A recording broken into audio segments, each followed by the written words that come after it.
notice what performance brings in the death of trend following. Now, I don't know what other people did, but I think in the last few years, we maybe, I think our original program made 2.5, 2.5, and a half.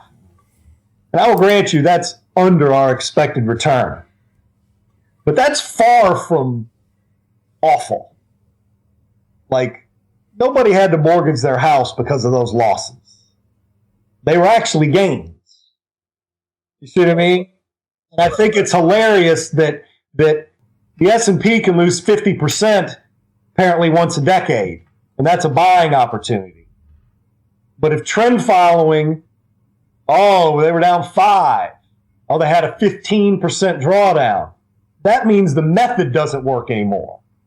Yeah. And obviously that has been frustrating for those of us in the business last few years. But I do think it is notable that how quickly whatever, the consensus turns on trend following and is ready to write it off.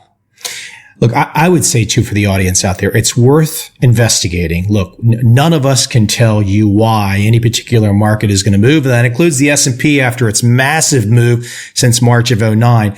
However, it's worth contemplating why a particular strategy works. Why does buy and hold work? Why does trend following work? It's worth contemplating because not all buy and hold strategies work. For example, the Nikkei.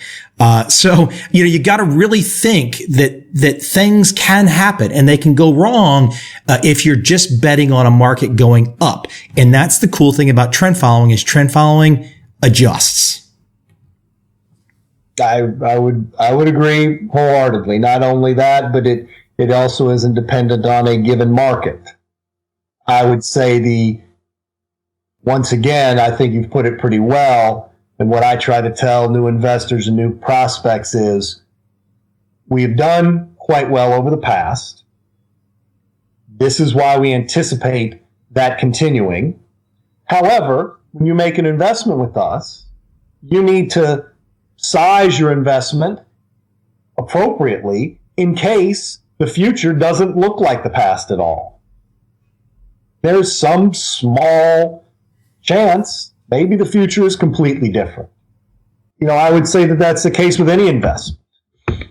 But, trend following, particularly because it's been so repeatable, it has as strong an argument, I think, out there that it will provide some form of positive return into whatever anticipated future.